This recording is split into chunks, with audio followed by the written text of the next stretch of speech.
I've probably been in a fight before, but I think this is my first real fight.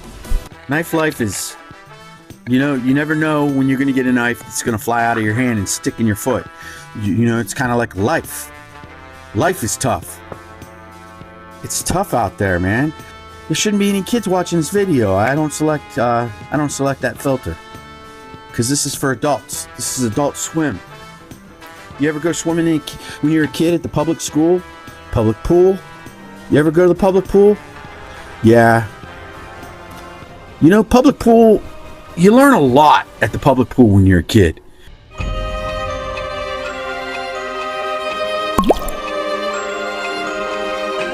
These kids now today, they don't have public pools. I learned to chase girls at the public pool. I had probably my first fist fight at a public pool. I was probably about 12 years old. All right, this is back in the day when public pool on a Saturday was a family event. I had so I'm 12. My brother and sister are like 5. They're twins.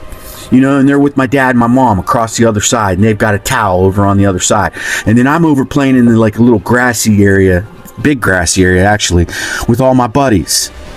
And of course, you got that one kid that's kind of like a bully. Yeah, we had it. I had it that day. So I'm over there playing with my friends, and of course the bully's there, and and the bully decided to flare up a little bit, and he took our shoes, and he was throwing our shoes over the fence. Now this was a tall fence around a pool, and he even had barbed wire at the top. Kind of strange, felt like a war zone, but it could be sometimes. The public pool could be a war zone. That's why the barbed wire was there, maybe. Well, so I'm over there, and this bully's throwing my shoes over the fence. My dad's watching from across the side of the pool. Yeah, he's not happy with what he's seeing. First off, he's not happy this kid's bullying all the other kids and me. But what he's really not happy is how I handled it. He wasn't happy with the fact that I let the bully throw my shoes over the fence without throwing down. So I'm kind of nervous, not about my dad yet, but I look across the pool and there's my dad. My dad's red in the face, and he gives it one of these.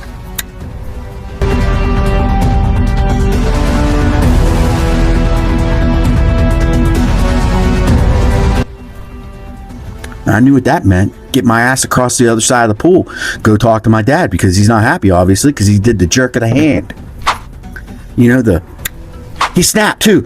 I'm probably 100 yards away, and he snapped. Like I'm going to hear that snap. I felt it. The reverberations of your father's snap. Yeah. So next thing you know, I'm walking across the pool. Now I got my tail between my legs, and I'm not wanting to go over there because I know my dad's pissed because I'm not fighting the bully.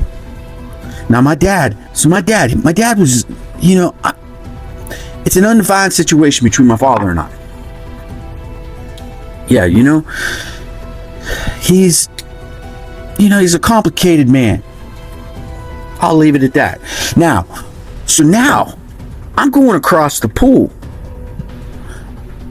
I get there, and my dad looks at me and says, now this is no lie, folks. My dad looks at me and he says, you either take that kid outside and you fight him, or when we get home you fight me. Now, you're saying to yourself, this big Indiana burly guy, was living in West Virginia at the time, that his dad must have been a hard ass.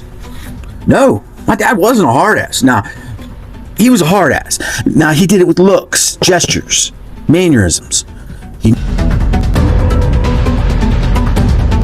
never laid his hands on me, other than maybe spank me or something, I got the belt before, but it was nothing. I can only really remember maybe twice I took a good butt whipping. Not anything violent.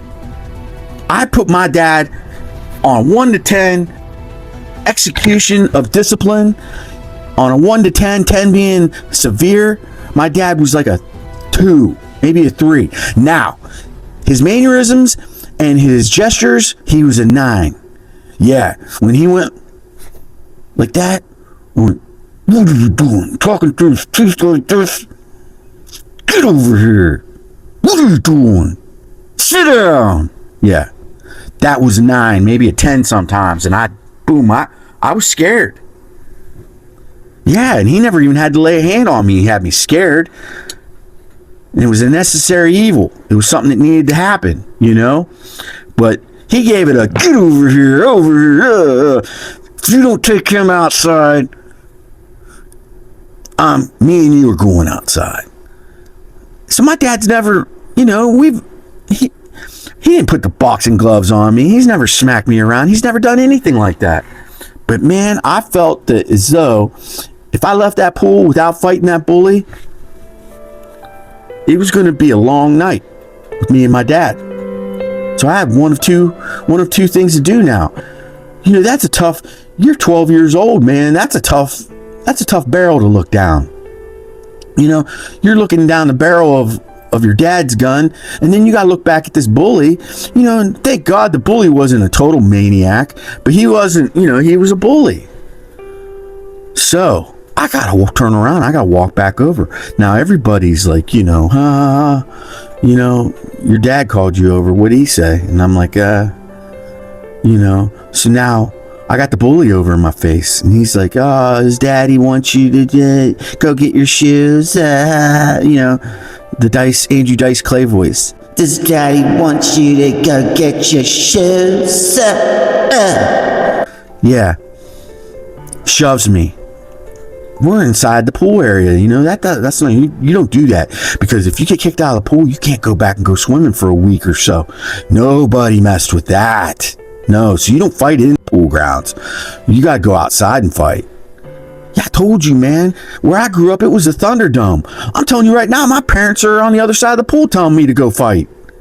Or I got to fight them. This ain't no lie, kids. Folks, this ain't no lie. This is life. So he pushes me again. Now I look over at my dad. Now my dad's gesturing like he's some kind of mime over on the other side of the thing doing a dance. You know, he's doing the...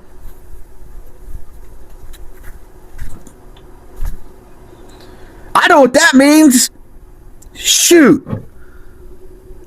Now I've got 5-6 friends around me. The bully was friends too, you know, and I'm calling him the bully. He wasn't really a bully. He just, you know, this kid, he'd get fired up and want to fight all the time, and he'd want to push people's buttons.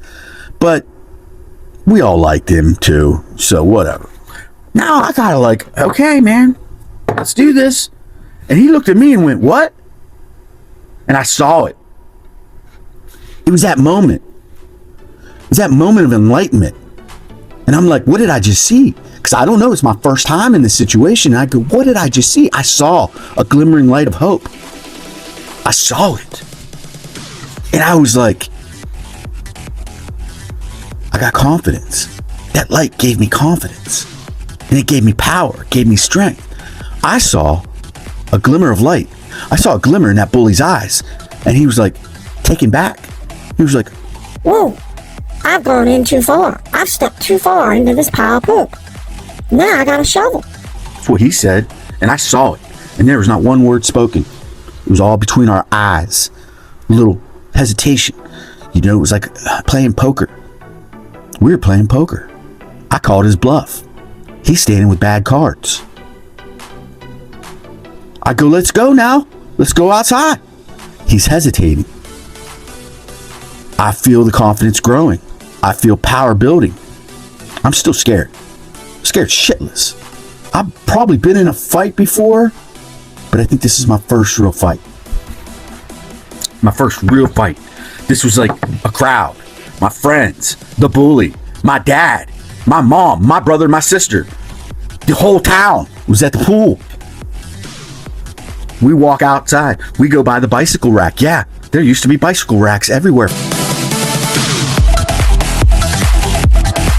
Folks, big chunks of metal that you push the front wheel of your bicycle into, and it would just stand there, and then you could lock it to the big chunk of metal. Yeah, they don't really have those unless you go like downtown in the city. They had them everywhere. This was just a small town I lived in. It's not terribly small, but it's small. We go out by the bicycle rack. We're standing in the grass by the bicycle rack. And he shoves me again. Because you know what? This was a bully. He knew what he was there for. Now, he wasn't happy he was there for this now, because he now has a game component. I was game. And I was an opponent. A component to a bigger picture. Yeah.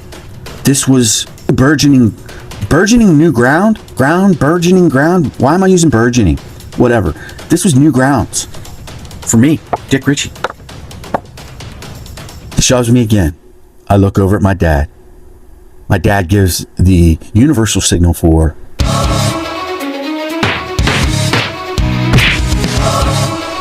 and that signal can be a lot of things, folks. But what it meant to me was either punch the kid or get punched by your dad. Yeah. And I was not an abused kid whatsoever. My dad was definitely, he was the furthest from that. Like I said, he was probably a 2 out of 10 when it came to home punishment, when it came to corporal punishment. He was definitely not the guy that was, when he raised a hand, I didn't go like that. No, it wasn't that situation.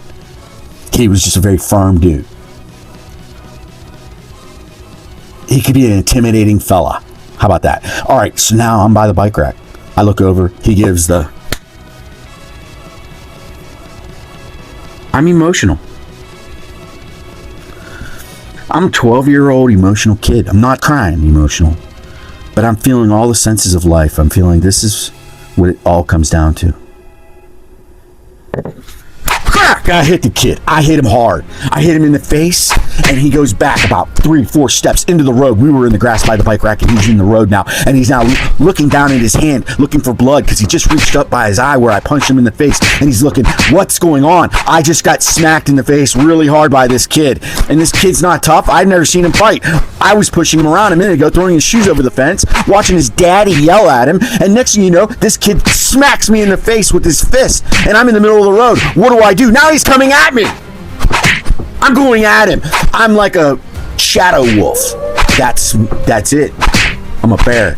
I think I made up shadow wolf. There's a species of wolf out there now called the shadow wolf. And I was a shadow wolf because I was hiding in the shadows. I was just this little dumbass kid. I was nothing. I was nobody. Still nothing and nobody. But man, that day I was big. I was bad. I was strong. I was powerful. I was on top of the world. Now I'm going after this kid after I just punched him in the face, and I'm going for more. And all I can get in is a smack. I smack him. I Nate Diaz, this son of a bitch. I Nate Diaz'd him good. He goes back another 2-3 steps, and next thing you know, he's running home. 5 minutes ago, I was nobody. I was nothing. I was just a kid. Now I'm a man. A man. I'm standing in the road. I'm looking down. I'm looking at my hands.